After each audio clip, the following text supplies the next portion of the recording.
কি তোমরা কারা? তোমাদের তো ঠিক চিনতে পারলাম না। এভাবে আমার পথ আঁকলে দাঁড়িয়ে আছো কেন? আমি বাড়িতে যাব, পথ ছেড়ে দাও বলছি। তোমার পথ চিরদিনের জন্য ছাড়বার ব্যবস্থা করছি, হ্যাঁ? আর কখনো তোমাকে পথ আটকাবো না, এবারই শেষবার। তোমরা এসব কি কথা বলছো? কিছুই তো বুঝতে পারলাম না। আমার পথ আটকাবেই বা কেন? আবার বলছো চিরদিনের জন্য আটকাবে না, এবারই শেষবার। কি বলতে চাচ্ছ কি? কি বলতে চাচ্ছি সেটা বোধহয় তুমি এখনো বুঝতে পারছো না। হ্যাঁ, এর আগেও তোমাকে অনেকবার নিষেধ করেছি, তুমি সেই কথা শোনোনি। কি কথা? তোমরা কারা সেটাই তো বুঝতে পারছি না। কি নিয়ে কথা বলছো আমার সাথে সেটা আগে বোঝাও। আরে এখানে দাঁড়িয়ে দেখছিস কি? নতুন করে একে আর বোঝালে কোনো কাজ হবে না। ইনি বোঝবার মানুষ নন, যেটা করতে এসেছি তাড়াতাড়ি করে ফেল।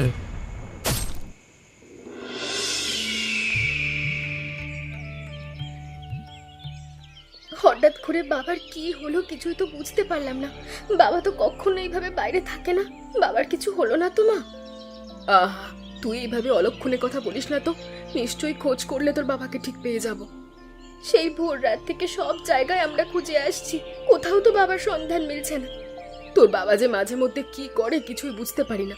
দেরি হলে তো বলবে, কোথাও গেলেও তো বলে না। এবার যদি বাবাকে একবার পেয়ে যাই দেখবে খুব বকবো। আচ্ছা ঠিক আছে, চল, পাওয়া গেলে বকা যাবে। মা, ওখানে কেউ একটা পড়ে আছে। বাবা নয় তো আবার? এ কি মা, এ তো দেখছি বাবা। আমার বাবাকে কারা এভাবে মেরেছে কিছু তো বুঝতে পারছি না। আমার বাবাকে, হায় উপরওয়ালা, এ ক্ষতি আমার কে করলো? কত বড় সর্বনাশ! আমার স্বামীকে এভাবে হারাতে হলো। আমি তো কিছু বুঝতে পারছি না। আমার স্বামীকে কারা মেরেছে? কি অপরাধ করেছে সে? মা, আমি তো একদম এতিম হয়ে গেলাম। আমার বাবা চলে গেছে, কেউ আর আমাকে মা বলে ডাকবে না। এখানে দাঁড়িয়ে আছিস কেন? লোক ডাক, সবাইকে জানা তোর বাবাকে হত্যা করা হয়েছে। লাশটা যেন একটু বাড়িতে পৌঁছে দেয় সবাই।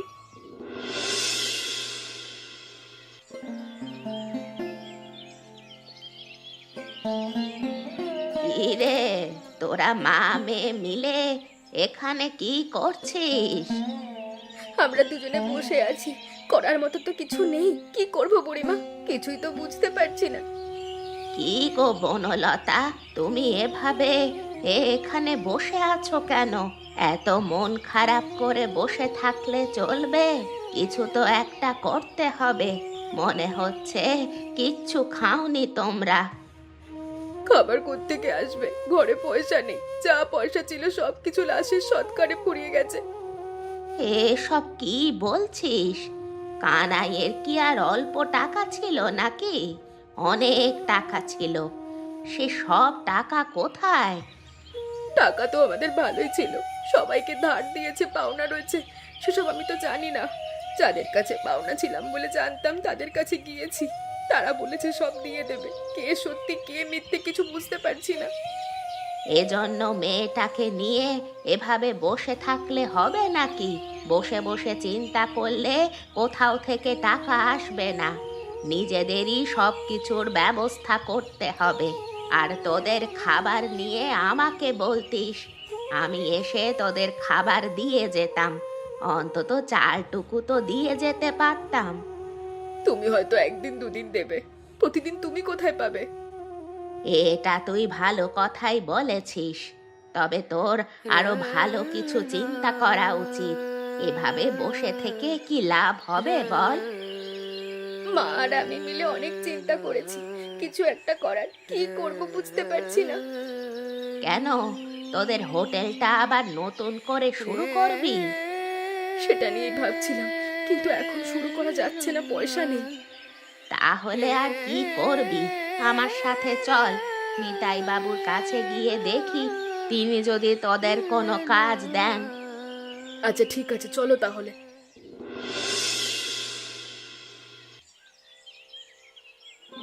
আরে নিতাই বাবু, আপনি এখানে? আমি তো আপনাকেই খুঁজে আপনার বাড়ির উদ্দেশ্যে যাচ্ছিলাম। যাই হোক, আপনাকে এখানে পেয়ে ভালোই হলো। কষ্ট করে আর অত দূর যেতে হলো না। কি গো বুড়ি, হঠাৎ করে তুমি এভাবে আমাকে খুঁজে বেড়াচ্ছ কেন? আপনি হলেন আমাদের গ্রামের মোড়ল। সবার আগে তো আপনাকেই খুঁজবো, না হলে হয়? সেটা একদম ঠিক কথাই বলেছ। তোমাদের তো বিপদ আপদ হলে আমাকেই খুঁজবে। তা কি এমন বিপদ হয়েছে যে জন্য খুঁজছো, বলো সেটা। আপনি তো ভালো করেই জানেন, দুদিন আগে আমাদের গ্রামে কানাই মারা গেছে। তার বউ হচ্ছে এই বনলতা, আর তার মেয়ে আছে, এখনো বিয়ে হয়নি। কানাই মারা যাওয়ার পর খুব কষ্টে তারা দিন পার করছে। আপনি যদি তাদের জন্যে কোনো একটা ব্যবস্থা করতেন। হ্যাঁ, কানাই বড়ই ভালো লোক ছিল। ও মারা গেছে, আমি খুবই দুঃখ পেয়েছি ব্যাপারটিতে। কিন্তু আপাতত আমি ওদের জন্য কি করতে পারি, কি করব বলো তো? আপনার কাছে তো অনেক কাজ থাকে, যে কোনো একটা কাজ ওদের দিয়ে দিন, যাতে করে মা ও মেয়ে ভালোভাবে চলতে পারে। আপাতত আমার হাতে তেমন কোনো কাজ নেই। তারপরও তুমি যেহেতু বলছো, আমার বাড়ির কাজগুলো করবার জন্য একজন মানুষের দরকার ছিল। যদি ওরা পারে সে কাজগুলো করে দিতে, তাহলে আমি সেই পরিমাণ টাকা ওদের দিয়ে দেব। দুজন ভালো মতো চলতে পারবে, সে কাজ করতে পারবে তো। আপনাকে অনেক ধন্যবাদ। যে কাজ দিন আমরা ঠিক করে করব, কোনো চিন্তা নেই, সব কাজ করব। তাহলে তো হয়েই গেল, আর কোনো চিন্তা থাকলো না। নিতাই বাবুর মতন লোক আসলেই হয় না। এসব বলে আমাকে আর লজ্জা দিও না। তোমরা ঠিক সময় মতো কাজে চলে এসো। আমার এখন কাজ আছে, গেলাম আমি অন্য কাজে।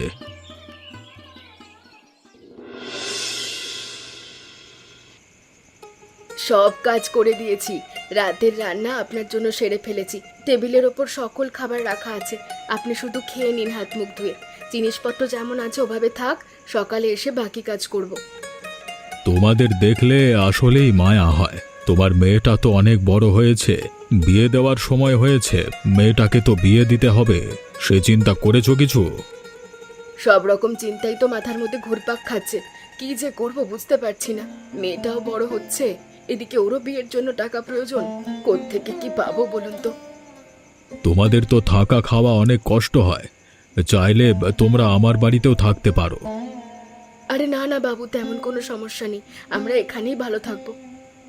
মেয়ের বিয়ে দেবে, তাহলে ভালো থাকবে কিভাবে বলো তো? মেয়ের বিয়ে না দিলে ভালো থাকা যায়? মেয়ের জন্য চিন্তা হয় না? চিন্তা তো হয়, কি করব বলুন তো?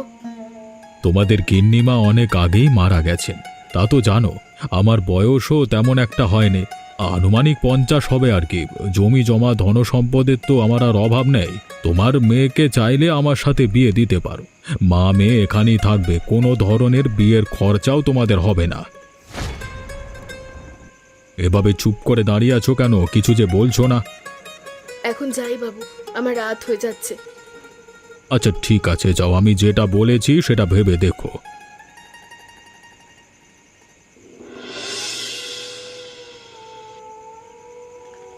কি হয়েছে মা, তুমি আজকে এত দেরি করে এলে, তার উপর কাঁদছো? কি হয়েছে? কেউ কিছু বলেছে না কিছু হয়েছে? আমায় বলো, কি হয়েছে? তোকে যে আমি কি করে বলবো সেটাই তো বুঝে পাচ্ছি না। আমাদের কপালে বুঝে আসলেই সুখ নেই। কি হয়েছে মা? কে কি বলেছে তোমায়? সেটা আগে একবার বলো, না হলে তুমি বুঝতে পারবো না কেউ তোমাকে খারাপ কিছু বলেছে নাকি। ভেবেছিলাম আমাদের দিন পাল্টে যাবে, নিতাই বাবুর ওখানে কাজ করে মা মেয়ে চালিয়ে নেব, কিন্তু সেখানে আর কাজটা করা যাবে না। নিশ্চয়ই তোমাকে নিতাই বাবু কিছু বলেছে, তোমার সাথে খারাপ কিছু করেছে। বলো না আমাকে মা, কি বলেছে তোমাকে? কেমন কিছু বলেনি, তোকে নিয়ে বলেছেন। তিনি বলেছেন আমাদের দেখাশোনা তিনি করবেন, তার অনেক জমি জমা, তোকে যেন আমি তার সাথে বিয়ে দিই। যে নিতাই বাবুকে ভালো বলে জানতাম, তিনি এত খারাপ সেটা কখনো ভাবিনি। ওখানে আর তোমার কাজ করার দরকার নেই, আমরা দরকার হলে ভিক্ষা করব। আহা বুড়িমা, আমি তো তোমাকেই খুঁজছিলাম। তোমার কথা ধরে আমার তো লোকসান হয়ে যাচ্ছে। আপনি হঠাৎ আমাকে আবার খুঁজছিলেন কেন? সব সময় তো আমি আপনাকে খুঁজি কাজের জন্য। আজকে আপনার আবার এমন কি কাজ পড়লো? তুমি তো ওই দিন কানাইয়ের স্ত্রী বনলতাকে কাজ দিতে বললে। আমার বাড়ির কাজের লোকটাকে ছাড়িয়ে দিয়ে ওকে কাজ দিলাম, কিন্তু একদিনের মাথায় ও আর কাজে আসছে না। এটা কিন্তু মোটেও ভালো হলো না। এরপর থেকে তুমি যদি কাউকে আর আমাকে কাজ দিতে বলো, তখন কিন্তু আমি আর তোমার কোনো কথাই শুনবো না, বলে দিচ্ছি। এখন আমার আবার কাজের লোক খুঁজতে হবে। এসব আপনি কি বলছেন? বনলতা তো অমন মেয়ে নয়, নিশ্চয়ই কোনো না কোনো সমস্যা হয়েছে, না হলে অসুস্থ। সেসব তো আর আমি জানি না, তুমি গিয়ে খোঁজ নিয়ে আসো কি হয়েছে। আচ্ছা ঠিক আছে বাবু, আপনি যান, আমি খোঁজ নিয়ে দেখছি কি হয়েছে, আপনি চিন্তা করবেন না। আরে বুড়িমা যে, আসো আসো বুড়িমা, বসো। অনেকদিন পর দেখলাম তোমায়। আমি তো ভেবেছিলাম বনলতা অসুস্থ, এসে তো দেখছি বনলতা সুস্থ আছে। আমি অসুস্থ তোমাকে এটা কে বললো? নিশ্চয়ই কেউ কোনো মিথ্যে কথা বলেছে। কেউ আমাকে মিথ্যে কথা বলেনি, আমি নিজেই এটা ভেবে নিয়েছি। নিজেই তো বললাম তুমি সুস্থ আছো। ও আচ্ছা, নিতাই বাবুর সঙ্গে তোমার দেখা হয়েছে, নিশ্চয়ই বানিয়ে বলেছে। বানিয়ে বানিয়ে কিছুই বলেনি, আমি তোকে এত কষ্ট করে তার ওখানে কাজ করে দিলাম, কিন্তু সে কাজ নাকি করছিস না, তুই ছেড়ে এসেছিস। এখন তো তিনি আমাকে কথা শোনাবেন। নিতাই বাবু কত খারাপ তুমি জানো বুড়িমা? উনি কি বলেছেন মাকে? লোকটা একটা বদমাইশ, অর্ধেক পা কবরে গেছে, তিনি আমাকে বিয়ে করবেন। ও আচ্ছা, এই ব্যাপার। আমিও তো বলি কিছু তো একটা হয়েছে, না হলে তো বনলতা এমন মেয়ে নয়। যাই হোক, ওখানে কাজে না গিয়ে ভালোই করেছিস। তা এখন কি করবি ভেবেছিস কিছু? কি আর করব, দরকার পড়লে ভিক্ষে করব, তারপর তো এইসব আবদার তো মানবো না। যাই হোক, ভিক্ষে করে খেতে হবে না, আমার কাছে বুদ্ধি আছে এবং কিছু টাকা আছে। তোরা তোদের সেই পুরাতন সস্তা বিরিয়ানির হোটেলটা চালু কর। এমনিতেই শীত চলে এসেছে, ভালোই জমবে, দেখে নিস। টাকা তুমি কোত্থেকে পেলে বুড়িমা? আমি টাকা কোথায় পেয়েছি সেটা তোর জানতে হবে না, তোকে যে ধার দিচ্ছি সেটা নিয়েই খুশি থাক তুই। যা যা লাগবে আমি তোদের সাহায্য করব, কাজে নেমে পড়। বুড়িমা, তোমার জন্য হয়তো আমাদের কপাল খুলেছে। দেখছো দোকানে কেমন ভিড় জমেছে? আমি তো সেটা তখনই তোদের বলেছিলাম, আগেও একবার বলেছি, তখন তোরা রাজি হোসনি। তাহলে তো বদমাস নিতাই বাবুর বাড়ি পর্যন্ত তোদের যাওয়াই লাগতো না। সেখানে গিয়ে ভালোই হয়েছে, লোকটার মুখোশ দেখলাম, না হলে তো ওনাকে ভালো মানুষই ভাবতাম। সেটা ঠিক কথাই বলেছ, তবে শীতের দিনে তোমাদের বিরিয়ানি লোকে ভালোই পছন্দ করছে। হালকা হালকা শীত পড়ছে এবং সস্তায় বিরিয়ানি পাচ্ছে। মনে হচ্ছে আমাদের পাশের যে দামি বিরিয়ানির হোটেলটা, ওরা একদম জ্বলে মরছে। খদ্দের সব তো এখানেই আসছে। ওসব নিয়ে মাথা ঘামানোর দরকার নেই, আমরা আমাদের কাজ করব। বুড়ি, তুমি না থাকলে কোনোভাবেই এটা হতো না, তুমি সবসময় আমাদের সাথে থেকো। আচ্ছা ঠিক আছে, আমি থাকবো, সমস্যা নেই, চিন্তা করিস না, তোরা মন দিয়ে কাজ কর। না না, এটা কোনোভাবেই মেনে নেওয়া যায় না। সকাল থেকে এটাই দেখছি, ভেবেছি নতুন দোকান দিয়েছে, কিছুক্ষণ হয়তো ওদের খদ্দের বেশি থাকবে, কিন্তু কোনো খদ্দেরই তো আমাদের এখানে আসছে না। ব্যবসা একদম লালবাতি ধরে যাচ্ছে। সেটা তো আমিও খেয়াল করেছি, কিছুই বলছি না। আমাদের নিয়মিত খদ্দের যারা আসতো তারাও তো আজকে ওখানে যাচ্ছে। এটা কোনোভাবেই আমি মেনে নিতে পারবো না।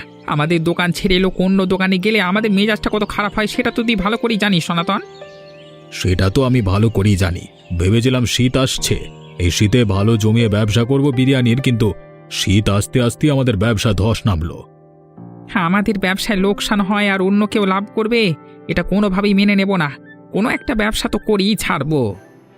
এখন কিছু করা যাবে না, এখানে অনেক লোক আছে আমাদের দোষ দেবে। আমি এত পাগল হয়েছি নাকি? লোকের সামনে কিছু করে বসবো, সময় মতো সব কিছু টের পাইয়ে দেব।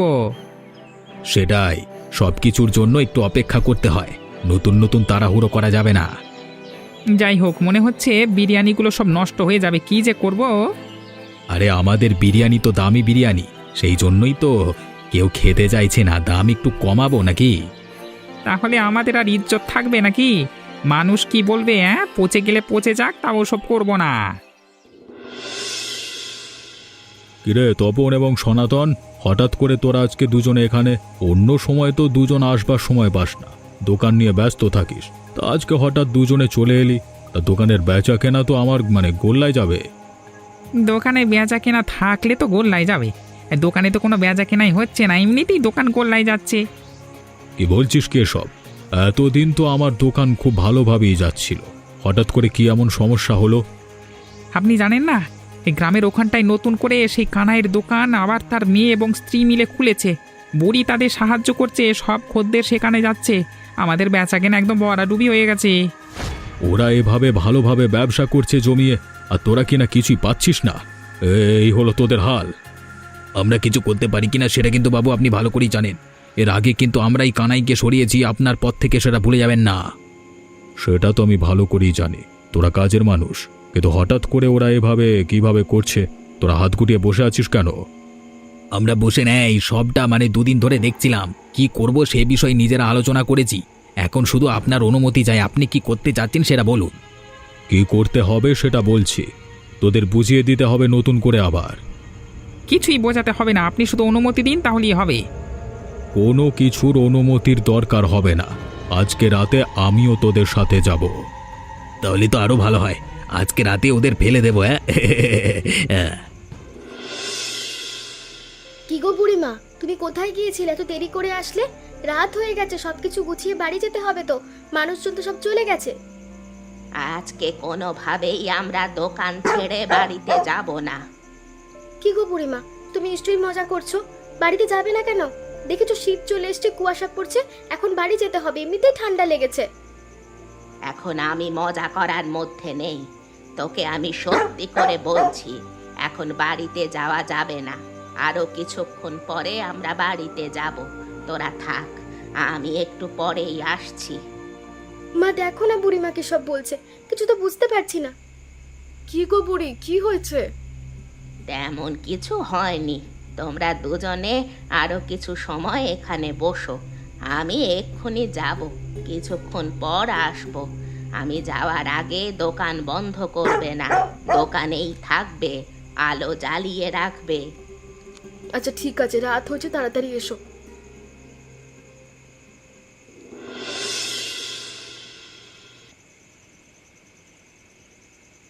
তুমি হঠাৎ করে কোথায় গেলে, আবার চলে আসলে, কি করলে কিছু তো বুঝতে পারলাম না।